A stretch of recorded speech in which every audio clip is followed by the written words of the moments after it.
Voilà. Alors ici, c'est pour vous parler de l'intégration de la démarche expérimentale en mathématiques et en sciences. Alors d'abord, faire un petit point sur cette fameuse démarche expérimentale.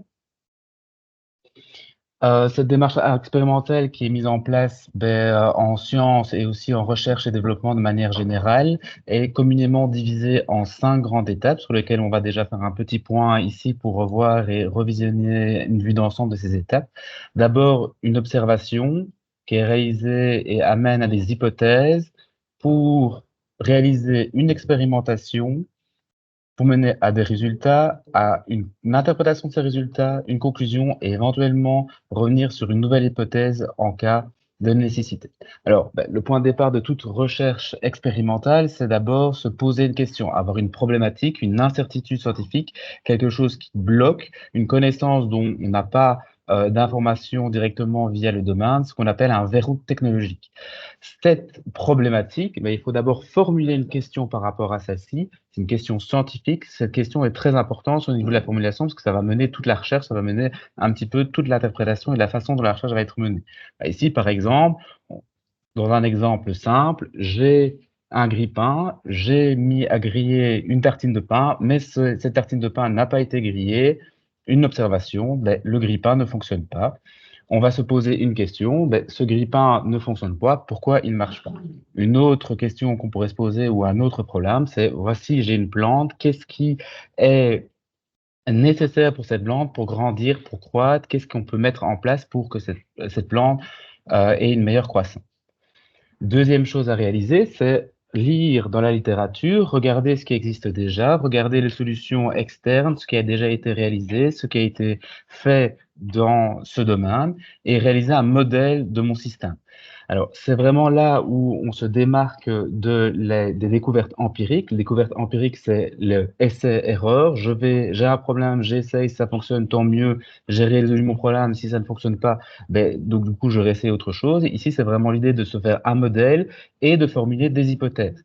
Pour mon grille-pain, peut-être que comme c'est un circuit électrique, le grille-pain ne fonctionne pas, la source, l'alimentation, la source de courant ne fonctionne pas. Donc, on va se poser la question, est-ce que la prise est défectueuse? Pour les plantes, dans la nomenclature, on pourra voir que elle a besoin de tels minéraux, elle a besoin de lumière pour fonctionner, et on a déjà une hypothèse, c'est d'avoir des notions, quelque chose à tester.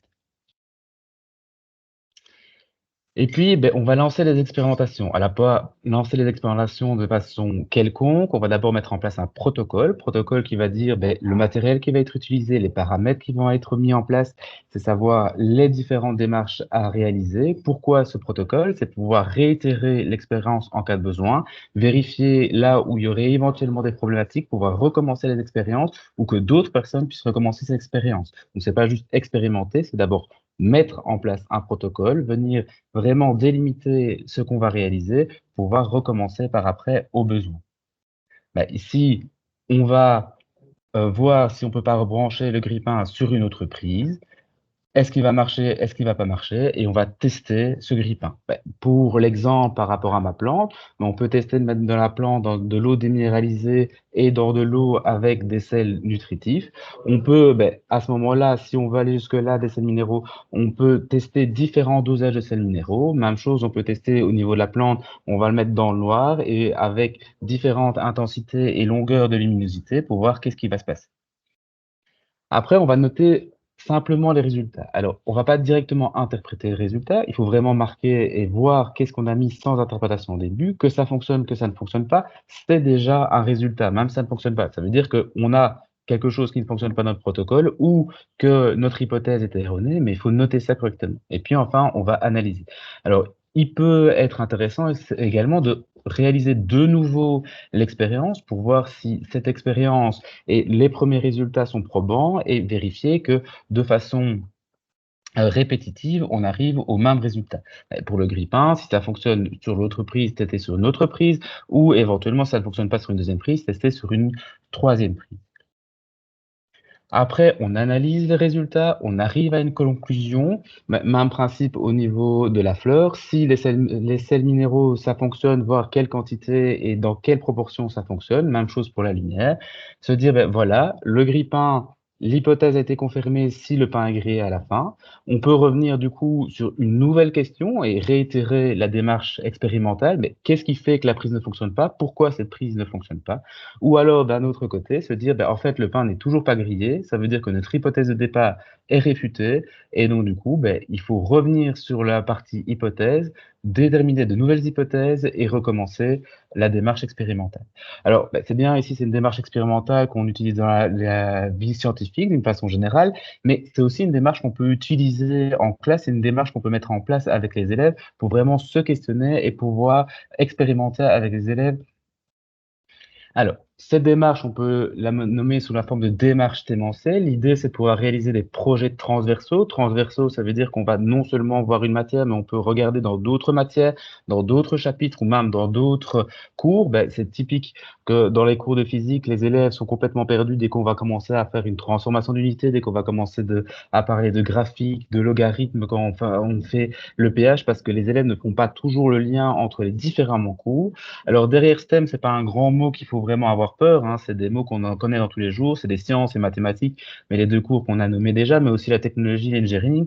Donc c'est vraiment des démarches qu'on met déjà en place. Et l'idée ici dans ces démarches STEM, c'est aussi d'avoir un côté concret, un côté technique, scientifique qui permettent aux élèves d'être vraiment acteurs au niveau de la démarche. Donc vraiment cette démarche, pourquoi? Ben, c'est l'idée qu'on n'est plus nous en tant qu'enseignants, ben, la personne centrale au niveau du cours, mais c'est plutôt les élèves qui vont permettre, comment dire, d'être au centre de l'apprentissage. Nous, en tant qu'enseignants, on est simplement là en tant que support, d'aide, éventuellement de réponse à certaines questions, mais c'est vraiment les étudiants qui vont être au centre.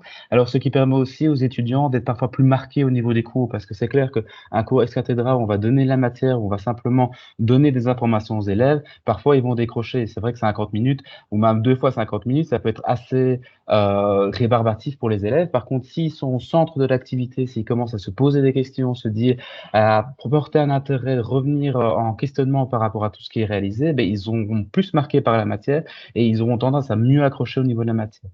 Alors, c'est aussi pour inciter les élèves à s'orienter vers ce type de filière plus scientifique, plus technique, plus numérique. Alors, s'orienter non seulement de façon générale, mais également au niveau des filles. Ayant fait des études d'ingénieur, je me suis rendu compte qu'il y avait 10% de filles, il y avait très peu de filles dans le cursus, alors que quand je me retrouve en classe face à mes élèves, je me rends compte que les filles ont parfois un esprit plus structuré, plus synthétique, plus scientifique que les garçons, et ce que je me suis rendu compte, c'est parfois une peur du métier, c'est une peur de pouvoir aller vers ce type de métier parce que c'est l'inconnu, on ne sait pas si on va être capable, on ne sait pas. Donc elles s'interrogent beaucoup plus, elles ont beaucoup plus de mal à se dire qu'elles pourraient réussir dans ce type de métier alors qu'elles ont tout à fait leur place et les aider à dire, ben oui, ça peut être fait pour moi en termes de métier. Alors, développer des compétences transversales non seulement à travers les cours, mais aussi des compétences, on peut dire des compétences du 21e siècle. C'est des compétences de collaboration, de travail d'équipe, de confiance en l'autre, de savoir se répartir les tâches, de résoudre des problèmes, de se questionner par rapport à ce qu'on a réalisé, d'avoir une pensée critique, pas juste accepter ce que le professeur enseigne, c'est aussi de dire, ben voilà, j'ai réalisé par moi l'expérience, j'ai prouvé que ce qui a été enseigné est correct et c'est moi aussi qui ai trouvé et qui ai retrouvé la partie enseignée et une partie créativité où c'est ben, les élèves qui peuvent se dire ben, c'est moi qui vais à ce moment-là tester de cette façon-ci ou d'une autre façon parce que j'en ai eu l'idée. Donc vraiment avoir une approche expérimentale pour que les concepts qu'on voit en classe qui sont parfois un peu abstraits pour eux soient un peu plus concrets, un peu plus faciles à avoir pour eux. Et pour l'enseignement, l'enseignant, c'est aussi une façon de favoriser un certain dynamisme, ne pas simplement mais parler tout seul, mais que ce soit les élèves qui discutent, que c'est les élèves qui posent des questions, que c'est les élèves qui viennent à une démarche, ou c'est les élèves même qui proposent par eux-mêmes des expériences ou des parties de façon de prouver ce qu'on enseigne en cours.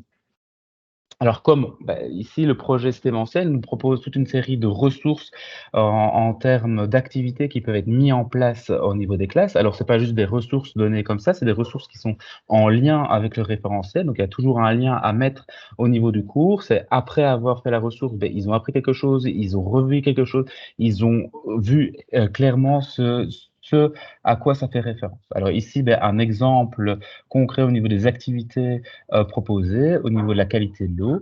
Donc ici, je vais directement vous montrer sur la plateforme Voici, ici sur la plateforme sémentielle que ma collègue vous présentera par après, mais c'est une des ressources qui est disponible. Alors, au niveau des ressources, vous voyez ici, vous avez un petit résumé et vous voyez un petit peu les informations par rapport à ça. Vous avez la fiche pédagogique et éventuellement la fiche élève qui est disponible. Toutes les ressources sont disponibles et en PDF, mais aussi en Word. L'idée, c'est que la ressource est disponible, OK, vous pouvez l'utiliser, OK, mais vous pouvez aussi la réadapter en fonction de ce que vous voulez faire. Si vous avez une autre façon de voir les choses, si vous avez des rajouts à faire, si vous voulez supprimer une partie du cursus, si vous voulez rajouter des notions dedans, mais vous avez cette possibilité via le Word. Alors, la construction est plus ou moins identique pour toutes les ressources. Page de garde avec quelques mots-clés à ce niveau. Une vue d'ensemble, c'est vraiment pour se dire, ben, tiens, est-ce que la ressource est vraiment ce que je recherche? Le public cible avec la matière.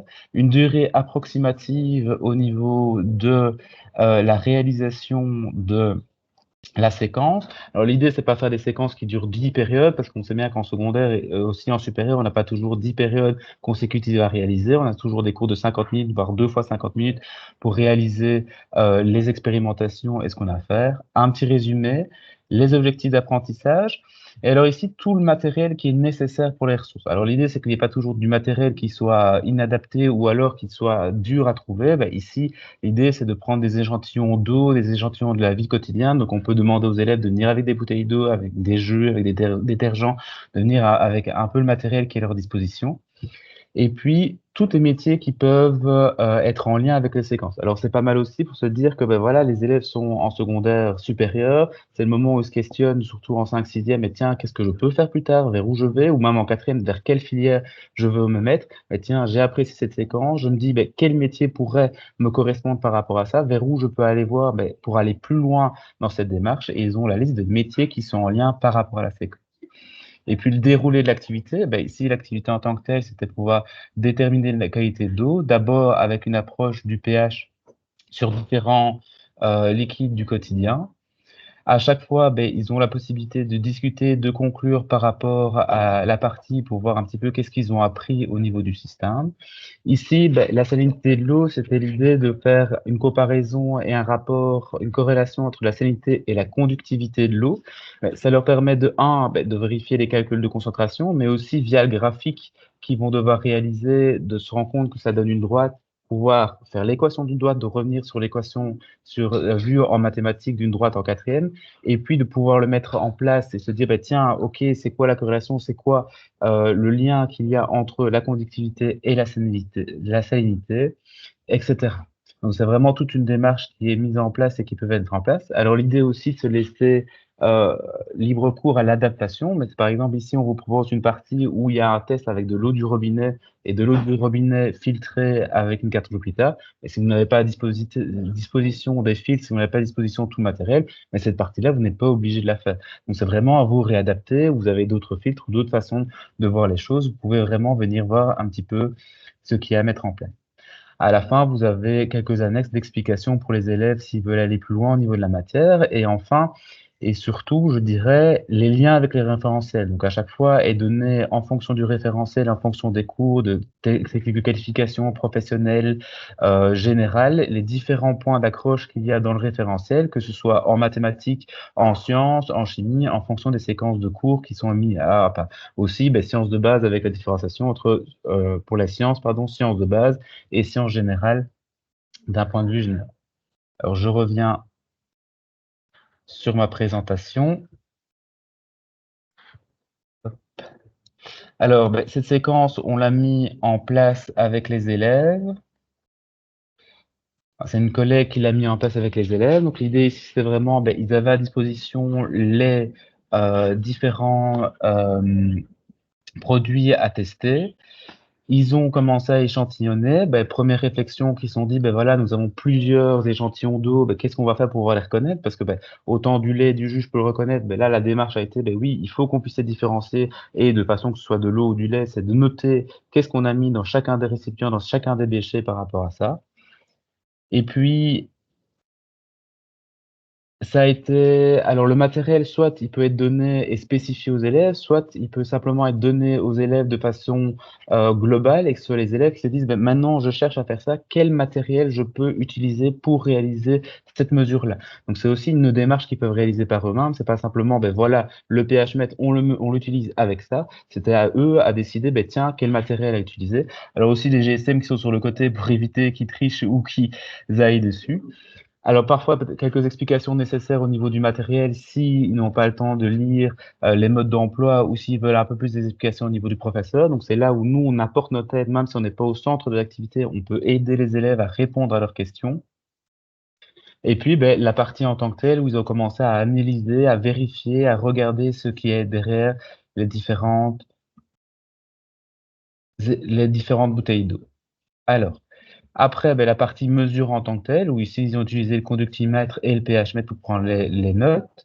Alors l'idée aussi, c'était la partie collaboration qui était intéressante parce que, beh, la séquence de cours étant quand même assez importante, pouvoir tout réaliser en 2 fois 50 minutes, c'était un peu compliqué. Donc chacun se répartissait par groupe et faisait chacun une partie. Beh, voilà, j'ai une personne qui prenait des mesures, l'autre personne qui reprenait note et qui réalisait les graphiques, une autre personne qui, beh, rangeait le matériel réalisé et ça tournait. Tout le monde ne faisait pas à chaque fois les mêmes mesures en fonction de ce qu'il y avait à réaliser. Tout le monde ne prenait des notes. Et c'est aussi une marque de confiance, de dire, beh, la personne qui prend des mesures doit la faire correctement sans faire d'erreur. Celle qui note doit le faire correctement également et celle qui nettoie, beh, ça a aussi son importance parce que si c'est mal nettoyé, beh, les prochains échantillons seront contaminés et donc du coup ne donneront pas les informations qui nous sont nécessaires.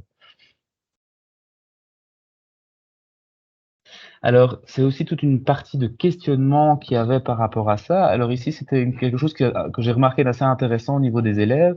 C'est un élève qui a mesuré le pH d'un détergent et s'était dit: ben voilà, en classe, on a vu que les détergents, c'était plutôt basique. C'est bizarre parce que mon pH mètre mesure quelque chose qui est acide. C'est quelque chose que je m'interroge. Donc c'est vraiment une question qui s'est dit.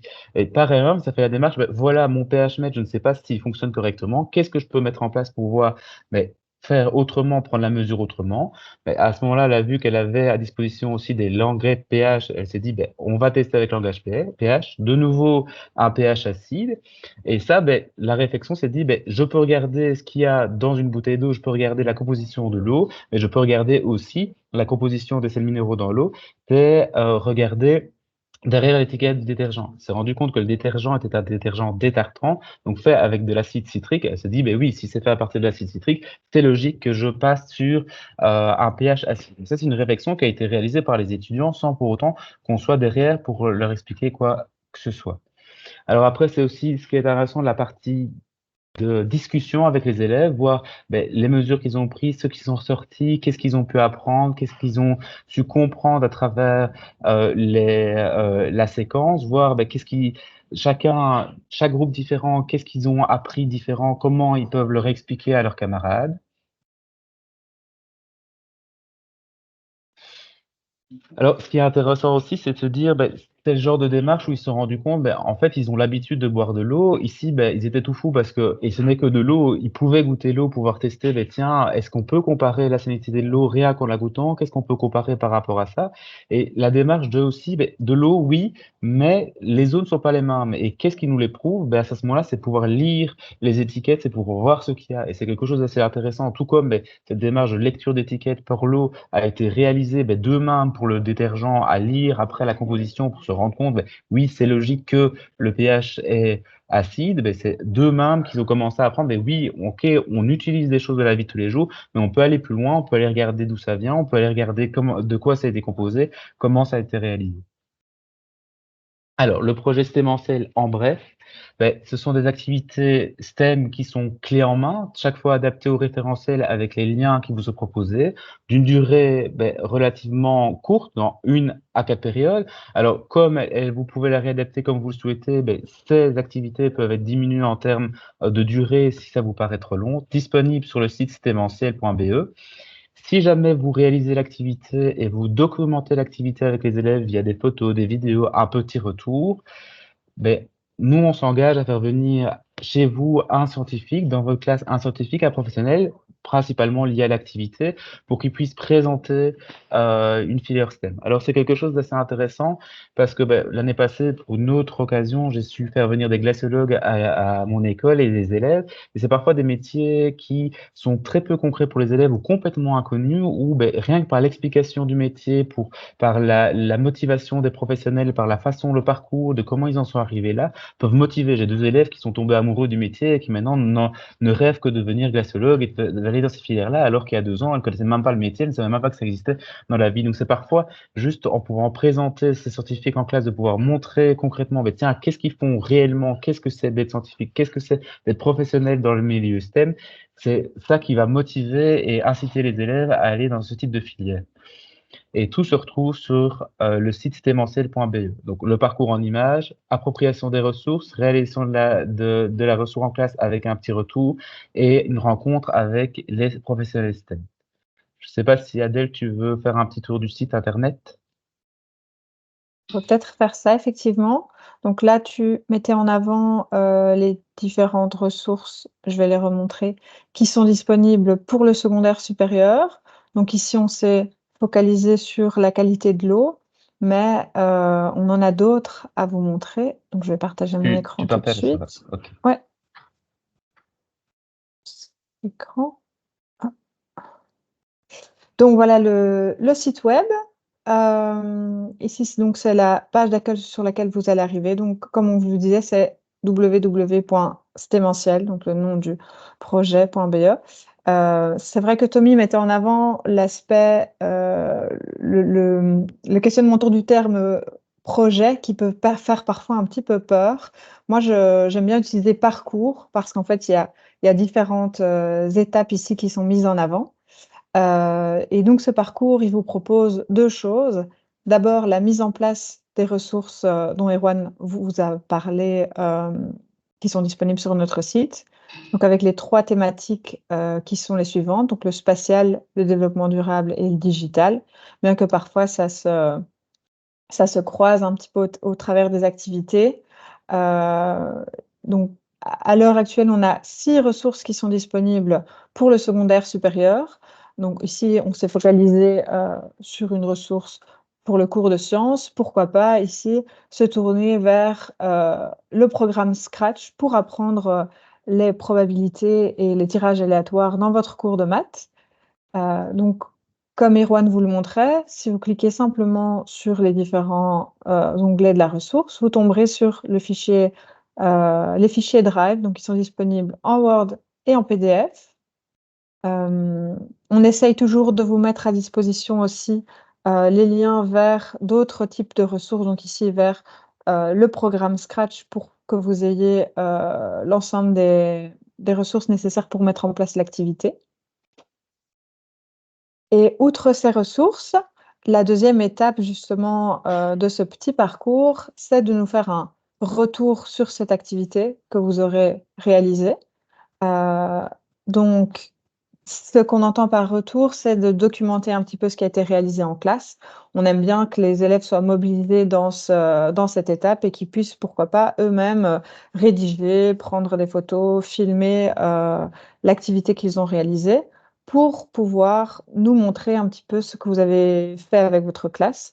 Donc, étant donné que c'est un projet qui se veut très ouvert sur le type d'activité qui est réalisé, que vous pouvez les adapter, c'est pour cette raison qu'on vous a demandé de les documenter, mais aussi pour que justement l'expert, le scientifique qui viendra dans votre classe ait une meilleure idée de l'activité qui aura été réalisée et puisse rebondir facilement dessus pour pouvoir préparer cet échange avec la classe. Et c'est toujours beaucoup plus parlant quand on peut rebondir sur quelque chose qui a été directement expérimenté par les élèves. Et donc voilà un petit peu les différentes étapes et vous pouvez également participer. Donc il y aura un tirage au sort qui sera organisé en fin d'année scolaire. Donc avec l'ensemble des groupes qui auront participé au projet, vous pourrez remporter un petit prix qui est encore à déterminer. Et donc voilà, je préfère le terme parcours parce que c'est un peu plus parlant, ça met en avant les différentes étapes et ça vous permet ça permet de mettre en avant que ces activités sont assez courte, comme on vous le disait. C'est pas vous rajouter des choses à faire en plus, mais c'est d'essayer de vous faciliter le travail parce qu'on sait qu'il y a pas mal de choses à voir avec le programme et c'est pour ça que les différents liens ont été, avec les référentiels ont été mis en avant. Et donc, si vous souhaitez participer, il y a ici le petit formulaire, donc toujours sur la page, sur notre site internet, l'onglet inscription. Ça prend quelques minutes, c'est plus pour connaître le niveau de votre classe et pouvoir vous recontacter si vous êtes intéressé. Et donc, c'est aussi ouvert, si vous avez des collègues qui travaillent dans le secteur associatif, c'est aussi ouvert aux maisons de jeunes, aux écoles des devoirs et toutes les associations de type éducatif. Donc, n'hésitez pas à leur en parler et à en parler à vos collègues si vous voulez mettre ça en place dans votre école. Donc voilà un petit peu pour le site et justement pour vous donner, un peu comme on a eu l'occasion de le faire dans les autres, dans les autres sessions, dans les sessions précédentes, on souhaitait vous donner un petit avant-goût de à quoi pourrait ressembler, la rencontre avec les professionnels dans votre classe et donc on a, 2 invités, si je peux dire, aujourd'hui. Donc il y a Quentin et Jason qui sont là pour vous présenter leur métier et peut-être, s'ils ont l'occasion, faire un lien avec justement, la démarche expérimentale. Comment est-ce que vous avez été amenés à mettre ça en place, peut-être déjà en secondaire et puis plus tard, dans votre parcours professionnel? Je peux peut-être, laisser la parole, pardon, à, Quentin pour commencer et puis on passera à Jason. Je ne sais Ok, pas si donc tout le est-ce que monde m'entend? est-ce Vous que m'entendez? tu dois partager quelque chose, une Ouais, présentation? j'ai partagé un petit... Ouais, je dois juste te mettre en présentateur. Voilà, c'est Ah, chose faite. on Maintenant, voit tu peux partager mon... ton écran. Ah, Je ne sais je vais le partager, j'ai pas encore partagé là. Hop, hop, partager écran. Ça a l'air de marcher. Ouais. Donc voilà, donc je m'appelle Quentin, je travaille au service public de Wallonie. Alors j'ai commencé mon parcours, enfin je vais commencer par faire une petite marche en avant jusqu'à la secondaire. En cinquième secondaire, je me posais la question qu'est-ce que je voulais faire plus tard, comme tout le monde, hein, comme tout adolescent à cette époque-là. Et alors j'hésitais entre instituteur, parce que j'aimais bien le contact avec les enfants et apprendre, j'aime bien apprendre aux gens, et la filière sur l'environnement. Donc j'étais intéressé par l'impact que l'homme a sur la nature. J'étais interloqué par les pollutions que l'homme provoque et évidemment intéressé par la façon dont on peut résoudre ces pollutions. Et donc je me suis alors orienté vers la filière environnement. Et donc j'ai fait ça par l'intermédiaire des études en agronomie que j'ai fait à Ath. Et avec des options en environnement directement en bachelier puis en master. Je suis resté en option en environnement. Et j'ai effectué mes TFE sur les deux TFE sur l'érosion agricole et donc les coulées boueuses qui sont engendrées par les pluies et quelles conséquences que ça peut provoquer sur les habitations, sur les routes et comment résoudre ces problèmes. Donc à la suite de mes études, j'ai directement voulu prendre contact avec ce domaine de l'environnement et je suis donc atterri dans l'aménagement foncier rural à Mons, donc au service public de Wallonie. Et donc, l'idée de l'aménagement foncier rural, donc c'est une filière qui permet de remodeler le territoire. Et donc à la base, en fait, anciennement, ça s'appelle le remembrement agricole, qui faisait suite à la fin de la Seconde Guerre mondiale à une redistribution du territoire agricole pour refaire des plus grandes parcelles et pour améliorer, dont le but final c'était d'améliorer le- les, euh, les rendements et permettre l'autosuffisance alimentaire à la population. Donc à la base, l'impact était vraiment d'agrandir les parcelles, les mettre les plus proches des fermes pour vraiment faciliter le travail des agriculteurs. Par la suite, ça a engendré divers problèmes, dont l'apparition d'érosion, de perte en biodiversité, etc. Et donc, il y a une remise en question de notre travail à la fin au début des années 2000, qui ont abouti à l'évolution de l'aménagement foncier rural, du remembrement vers l'aménagement foncier rural, en intégrant la multifonctionnalité. Donc l'aménagement foncier rural se base sur des périmètres bien précis. Donc ici, on voit aussi les différents périmètres dans le Hainaut en cours, hein. Il y en a d'autres en Wallonie. Et donc voilà, donc ici, on a quelques périmètres dans le nord du Hainaut, avec ici, c'est mon périmètre à moi, c'est Rebec Tubis. Donc chaque euh, employé a un périmètre défini. Donc moi, je suis un ménageur, donc je suis le principal intéressé sur le périmètre ici de Rebec Tubis, et les autres ont les autres périmètres, évidemment. Et donc, les objectifs principaux sont de constituer des parcelles régulières le plus proche des sièges d'exploitation. Donc, c'était ce qui était déjà la base à l'époque. Assurer une exploitation efficiente, renforcer la multifonctionnalité, préserver et améliorer la valeur paysagère, le cadre de vie, les services environnementaux, et maintenir et développer la biodiversité. Donc, avant, on se basait uniquement sur l'enjeu foncier et agriculture, et on s'est rendu compte qu'il fallait prendre en compte d'autres enjeux qu'on peut voir ici, hein, donc la biodiversité, la protection des eaux, la gestion des sols, des d'érosion, la mobilité, le paysage et le patrimoine et la sécheresse. Et donc, on doit, sur ces périmètres définis, on doit en fait analyser sur le terrain les besoins, que ça soit en termes de mobilité, donc est-ce qu'il faut recréer des nouvelles routes ou pas, ou est-ce qu'on peut peut-être à certains endroits valoriser le paysage, si on voit par exemple un beau point de vue, peut-être mettre un panneau didactique, des bancs, etc. pour valoriser ce paysage. Est-ce qu'au niveau des cours d'eau, est-ce qu'ils sont bien protégés? Est-ce qu'ils ont des arbres tout autour pour avoir une protection régulière? Est-ce qu'il n'y a pas des endroits où on voit que les méandres sont trop en angle? Est-ce qu'il ne faudrait pas les retravailler, etc. Est-ce qu'il y a des endroits qui seraient intéressants pour la biodiversité? Est-ce qu'on ne pourrait pas recréer des zones qui sont pour l'instant en friche? Est-ce qu'on ne pourrait pas prendre ces zones pour créer des mares, etc., par exemple, pour attirer la biodiversité? Voilà, donc je vous donne ici un exemple. Et voilà, on constate sur le terrain qu'il y a des zones en sécheresse, il y a des zones où il y a des inondations, il y a des zones où on voit qu'il n'y a plus beaucoup de biodiversité, c'est des grandes plaines avec que des parcelles agricoles.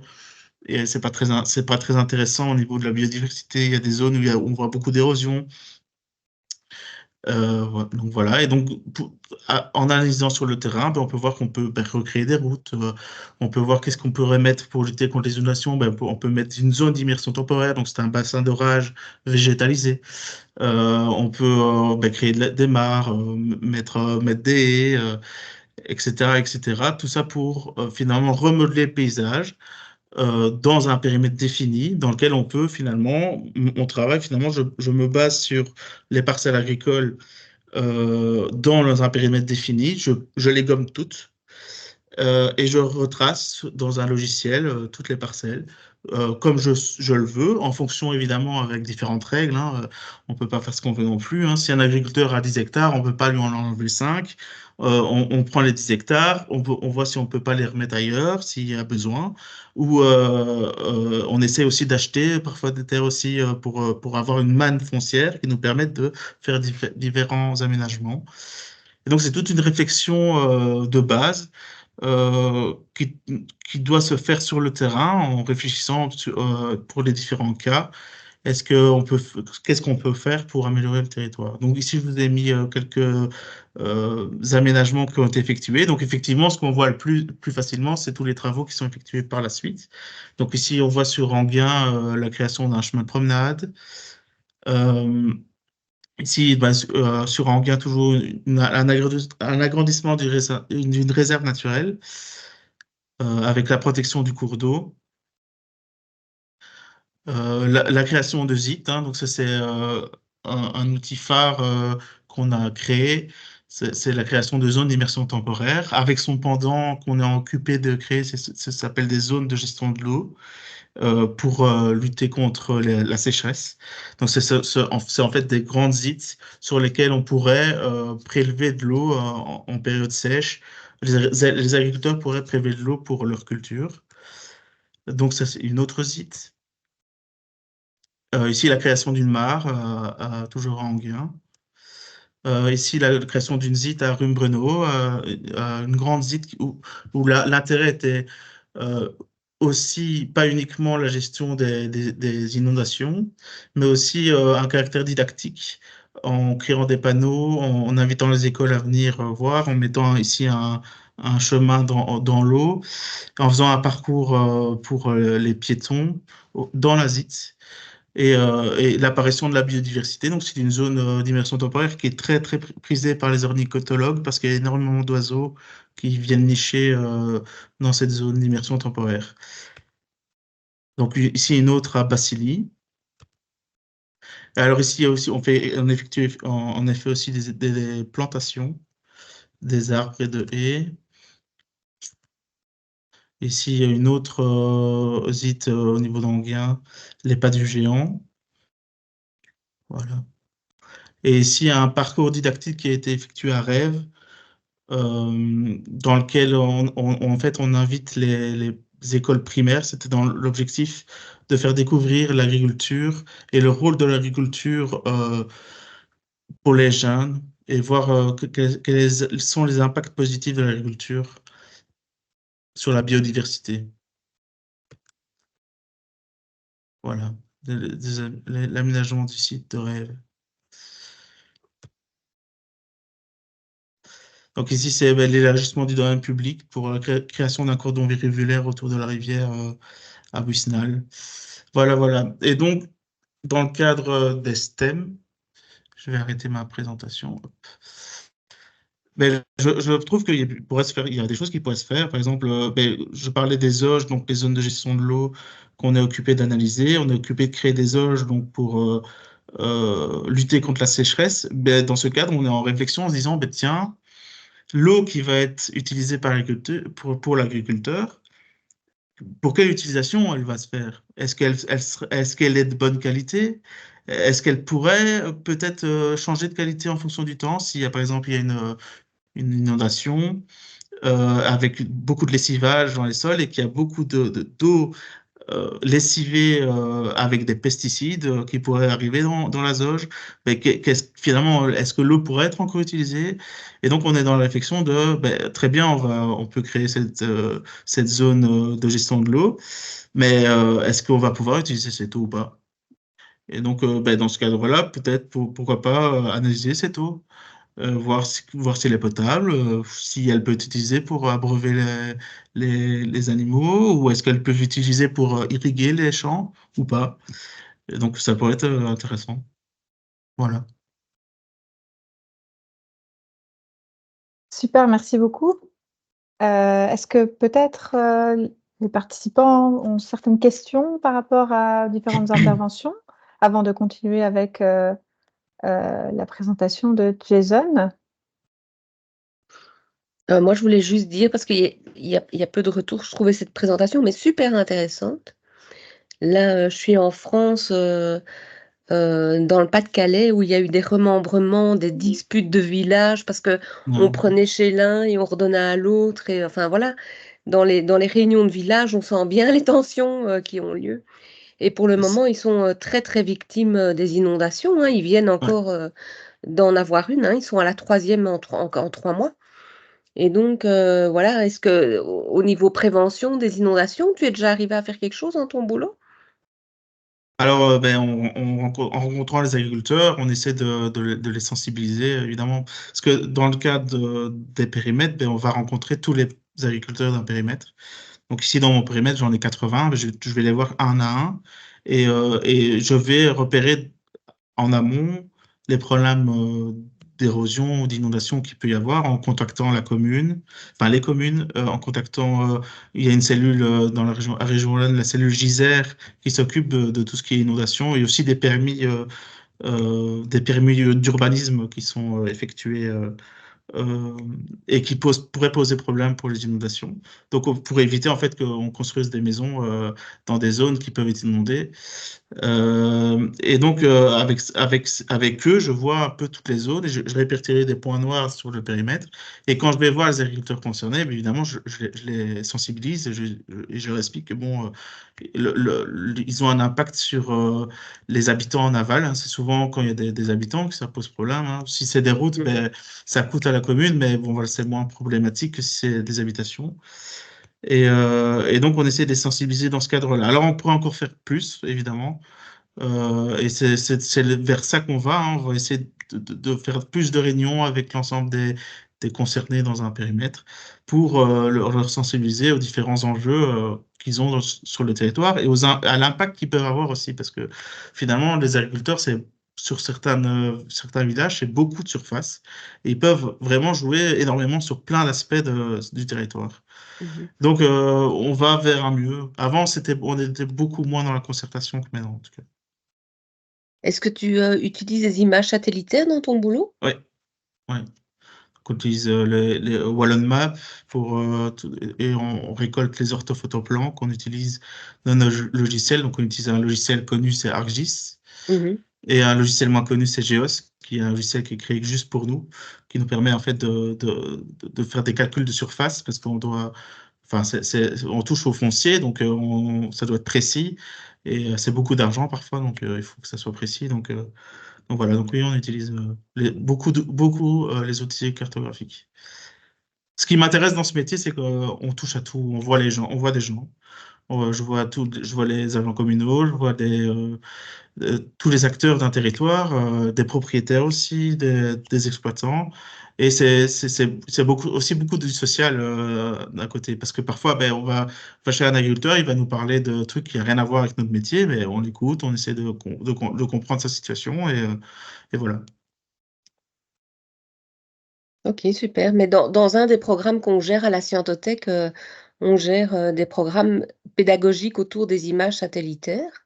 Et donc, pour Oui. la Belgique, il y a Terrascope qui est géré par Vito et qui donne pas mal d'informations. Et notre rêve, Jason, il a un peu cette mission-là quand il aura du temps, qu'il aura fini autre chose, c'est d'utiliser les images satellitaires. Et donc, si tu avais envie de lancer un travail de fin d'études pour l'année prochaine ou quoi, sur l'usage des images satellitaires avec Polytech ou quoi, nous, on serait vraiment partants.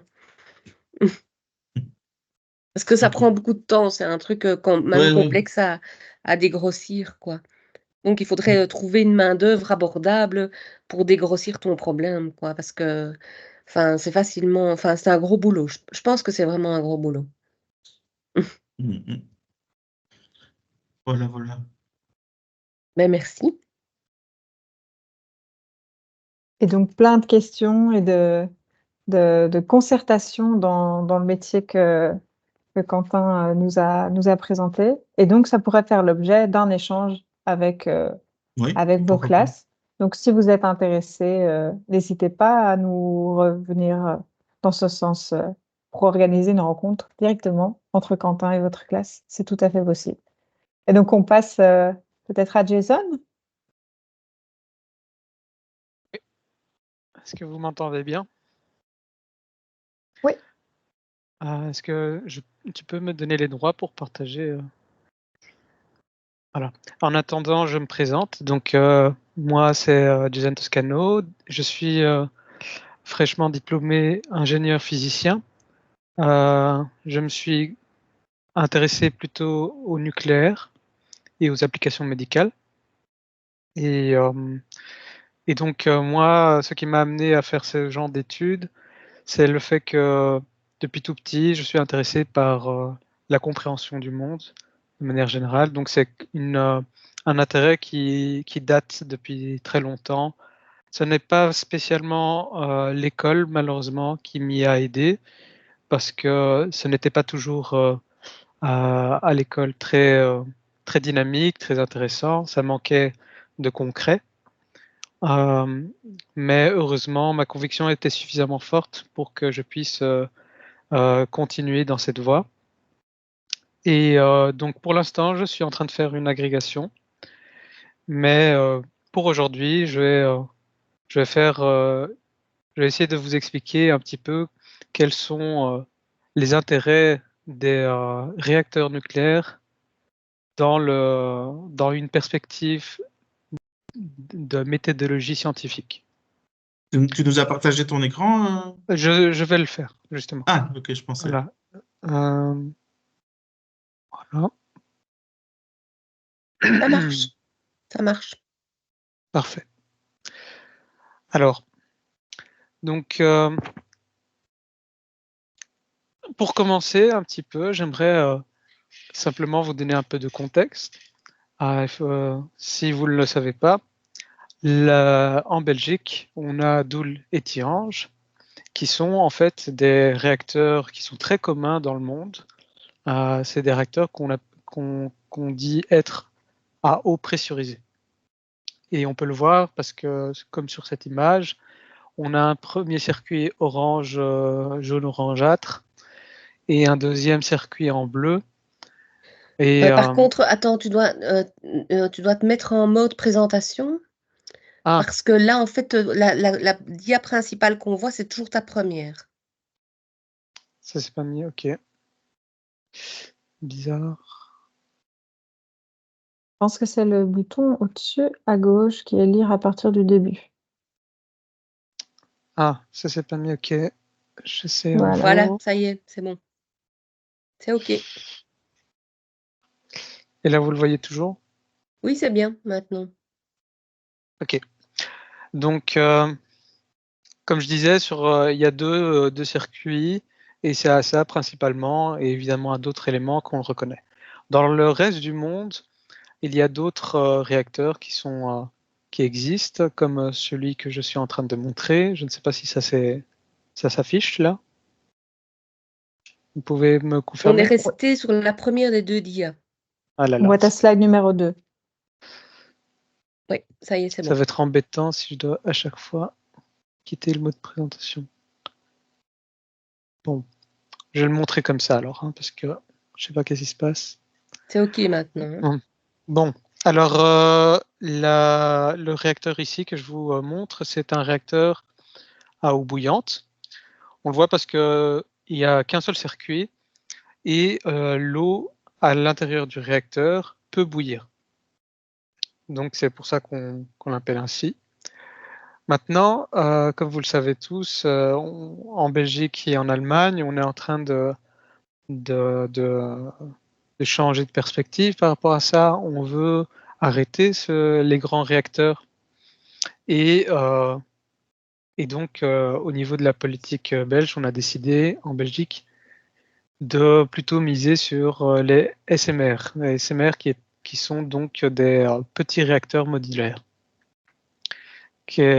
L'idée derrière les SMR, c'est que au lieu d'avoir un grand réacteur, on aurait des petits réacteurs placés là où il y aurait une demande en chaleur et ou en électricité.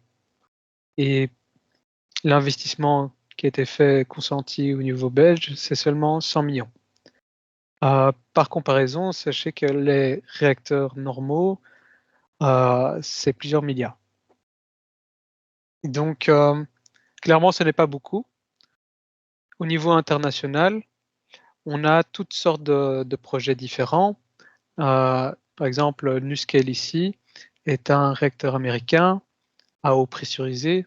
Le ISMR 400, c'est un réacteur plutôt à sel fondu. Et canadien, il me semble. Le HTR-PM est un réacteur chinois à gaz. Et le BWR 300, c'est un réacteur de type eau bouillante fait entre Hitachi et General Electric, donc japonais et américain. Au niveau belge, par contre, on a le centre de recherche nucléaire à Mol, le SCKSN, qui compte rechercher plutôt sur des nouveaux types de réacteurs qu'on appelle des réacteurs à fission rapide, je veux dire, et qui seraient basés sur des sels fondus aussi. Et donc, au niveau du grand public, on se pose beaucoup de questions de manière générale. on se demande est-ce que ça va fonctionner? Est-ce que c'est une technologie sûre? Combien de temps est-ce qu'elle peut tenir? Etc., etc. Maintenant, il n'est pas possible de simplement construire directement un réacteur entier et le tester. On va plutôt opter sur une étude minutieuse, composante par composante ou système par système. Et donc, c'est sur base d'un système spécifique qu'on va entamer une certaine étude. Et c'est sur ça qu'on va commencer à se poser des questions. Voilà. Ouais. Donc, par exemple, une première chose qu'on pourrait faire, c'est récolter les données spécifiques du réacteur en question. On se demande, par exemple, si on a des données expérimentales liées au SMR. Est-ce qu'on a des données géométriques, physiques? Et à partir de ça, on a deux voies principales. On a un modèle de simulation qui peut être construit ou un modèle expérimental réduit ou limité. Donc, quand je dis réduit ou limité, ça veut dire principalement qu'on va se concentrer sur une étude d'une pièce ou d'un phénomène très particulier seulement. Et donc, au niveau du modèle de simulation, il va falloir faire beaucoup de simplifications qui doivent être justifiées. Et ces justifications sont spécifiques au modèle qui va être étudié.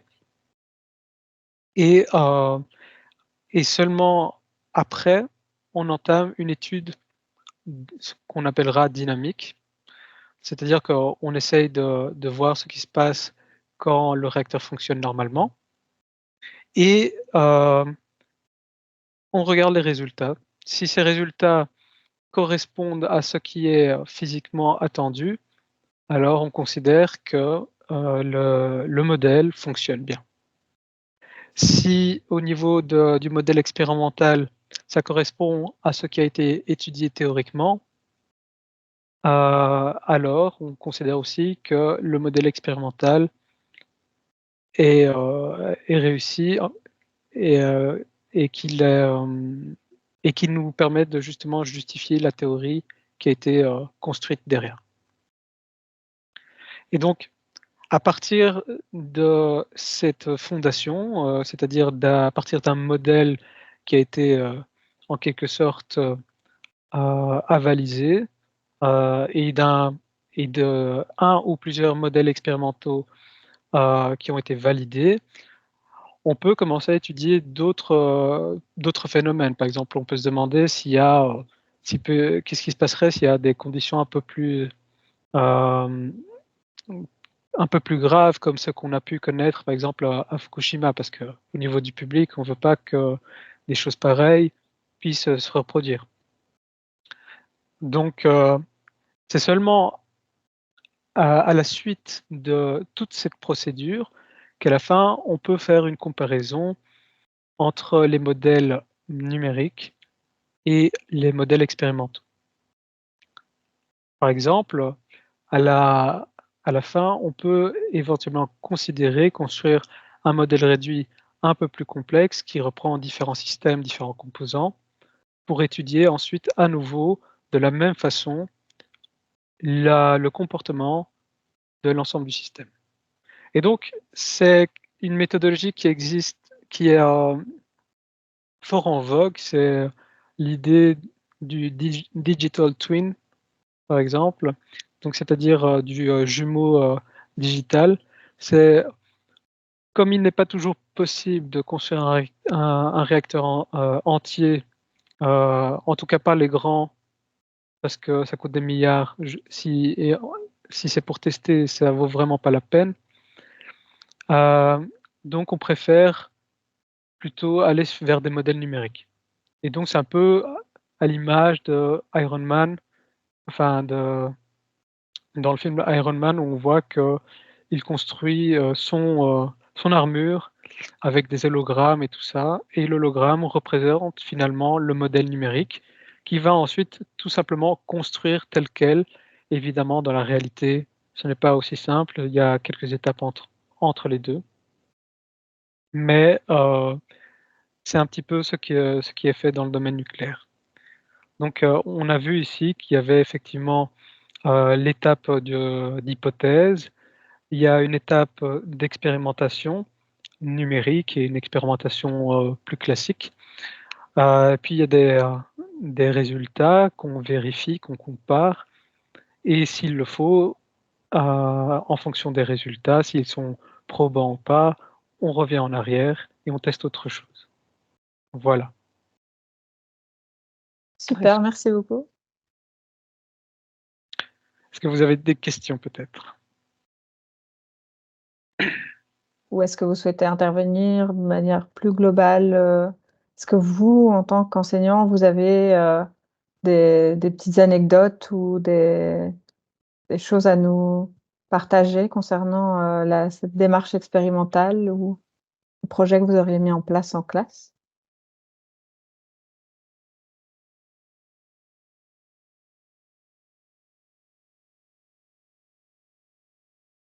Visiblement pas.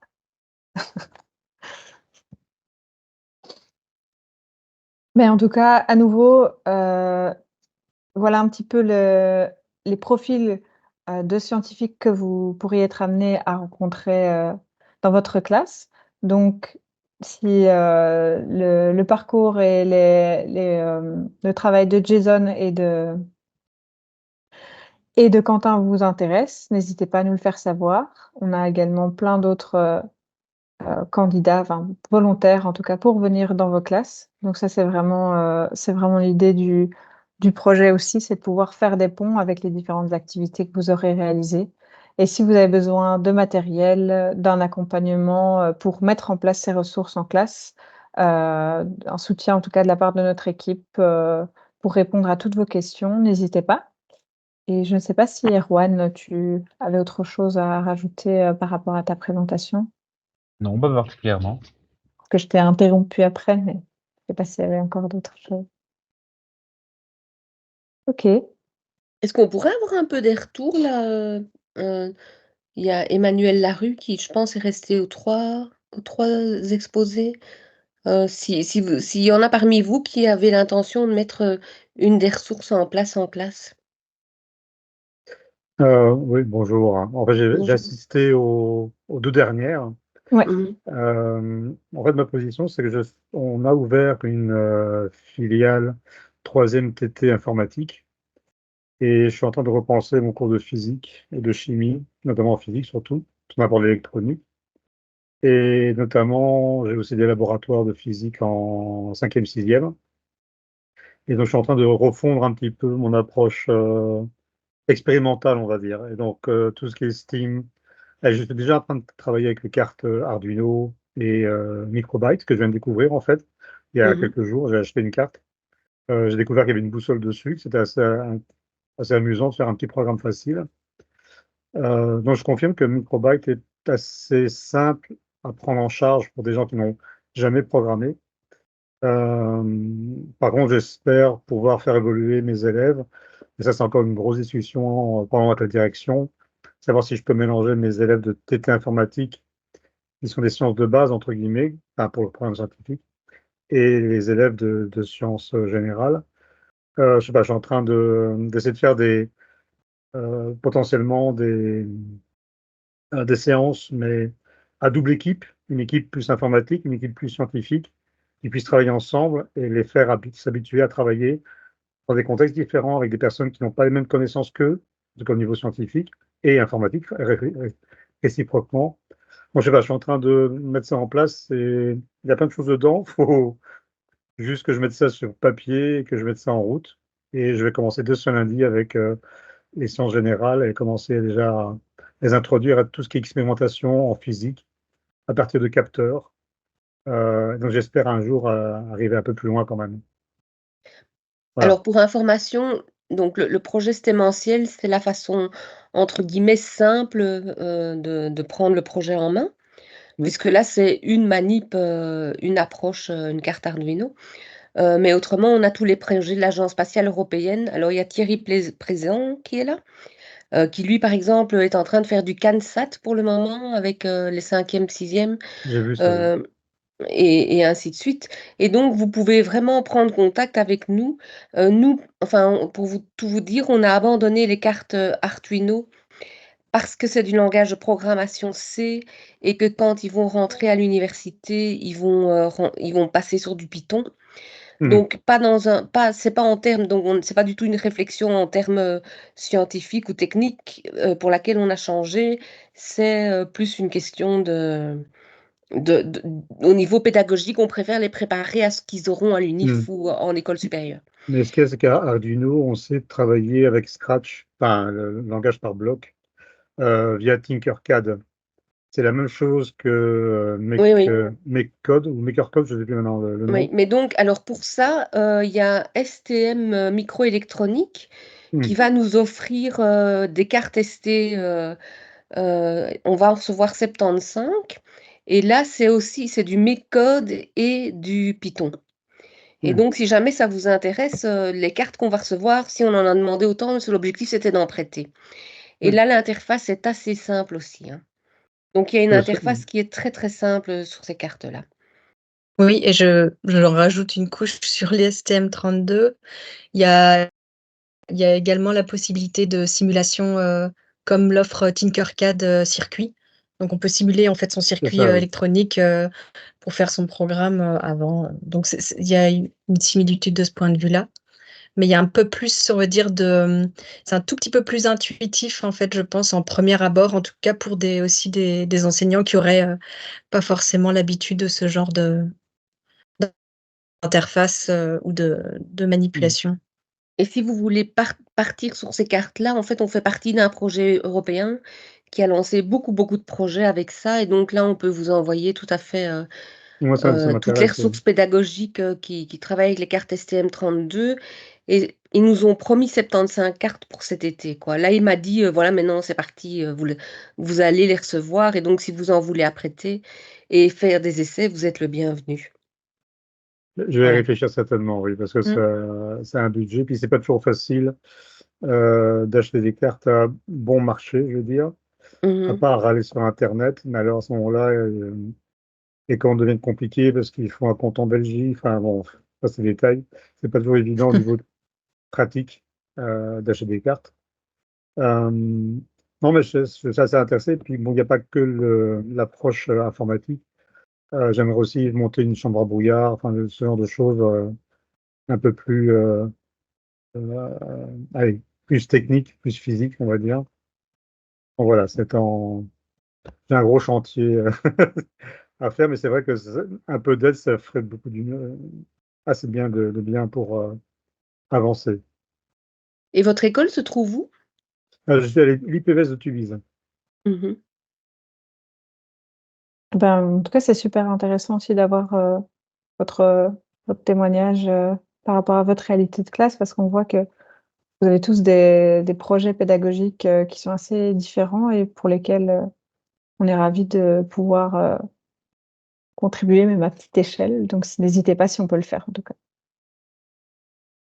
Et est-ce que Madame Nathalie Mordant aurait quelque chose à dire ou Non, moi j'écoute, je n'ai pas. Moi, je suis professeure de maths. Oui. Donc, voilà.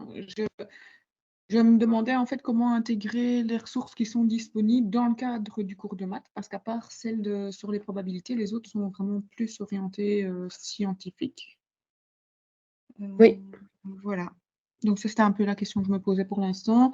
Peut-être faire un partenariat aussi avec le prof de sciences. Nous,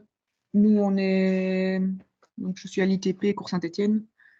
Donc, on n'a pas de sciences fort, on n'a pas d'option TQ Sciences. C'est vraiment de la formation scientifique ou des cours de sciences 3 heures en TTR. Voilà. Donc, en fait, on pourrait récupérer les ressources, mais il faudrait les adapter un petit peu, quoi. Par exemple, les formules d'énergie cinétique, ils ne doivent pas les calculer. C'est vraiment très, très simple au niveau des programmes. Mais ça, vous pouvez vraiment revenir vers nous et on peut en discuter. Moi, j'ai peut-être une suggestion. Il me semble que, donc, Erwan, tu es en train de finaliser. Là, il y a une ressource qui va bientôt arriver autour donc, des mouvements circulaires uniformes qui, voilà, en gros, part de l'expérimental pour reconstituer la théorie qu'ils sont censés voir donc, c'est en 5e. Mais effectivement, là, il y a une dimension mathématique, en fait, puisqu'ils vont devoir tracer, ils vont devoir faire... Et donc là, je me dis qu'il y a peut-être quelque chose de possible à faire avec le prof de physique, par exemple. Enfin, voilà, c'est des petites suggestions, mais en tout cas, il y Mais ce a, qu'il il y y a, a c'est vraiment des... en technique et en professionnel, ils n'ont pas de cours de physique. Ils sont en formation scientifique. Mhm. Donc, voilà, par exemple, le MCU ne le voit pas. Oui, c'est ça. À voir Mais donc après là, comment il ça... doit y Mais avoir. une C'est plus adaptation général. éventuelle. Hein. Oui, Mhm. oui, voilà, Ouais. à réfléchir. En tout cas, les programmes de formation scientifique, c'est vraiment basé sur des thèmes très généraux. Et donc, il y a sans doute plus à pêcher chez Tommy dans ce cas-là, Peut-être, ouais, dans ce c'est que ça. Tommy a fait pour le cycle inférieur. Oui, j'étais pas là, moi, donc j'ai pas vu le cycle inférieur. Ah oui. Et Est-ce qu'il y a donc, moyen d'avoir regardez. accès à l'enregistrement, peut-être, du cycle Tout à fait, inférieur? j'allais vous le proposer. On peut vous envoyer la retransmission de la session précédente. Ouais, merci, ce serait chouette. Pas de Et problème. donc, regardez les ressources et puis vous pouvez revenir vers nous pour voir comment on peut faire pour adapter. Ok, ça va. Merci beaucoup. Et Madame Stelland, qu'est-ce qu'elle fait?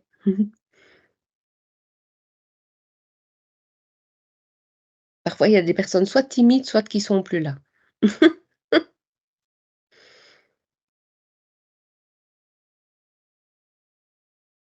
Et Madame Georges? Ah, Bonjour à tout le monde. Moi, je suis prof Bonjour. de chimie et de formation scientifique. Et voilà, j'aurais aimé un peu avoir plus d'informations sur la mise en place des différentes démarches expérimentales. Je suis anciennement j'étais bio-ingénieur et donc voilà, je me sers aussi des compétences que j'ai acquises pendant mes études et les quelques boulots que j'ai pu faire par la suite à travers les projets qu'on fait avec les élèves, quoi.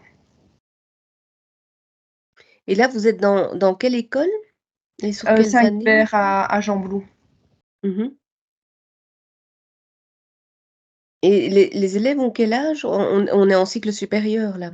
Du coup, j'ai des 5e, 6e et 7e, donc ils ont 16 à 18 ans, plus ou moins. Oui, donc là, Erwan, il faudrait peut-être que vous discutiez ensemble de ce qu'il y a moyen de faire, éventuellement, de regarder ce que tu peux trouver comme ressource. Peut-être si je peux me permettre de vous envoyer les coordonnées d'Erwan pour fixer un moment avec lui pour en discuter. Est-ce que ça vous intéresserait? Oui, bien sûr. Très Oui. bien, je ferai ça. Parfait. Et Thierry Plaisant souhaitait intervenir? Oui. Alors, pour Erwan, bonjour Erwan, ça fait longtemps. Bonjour Thierry. J'ai presque terminé, si ça t'intéresse, un module, je vais dire transversal, mathématiques, physique, sur le tir parabolique.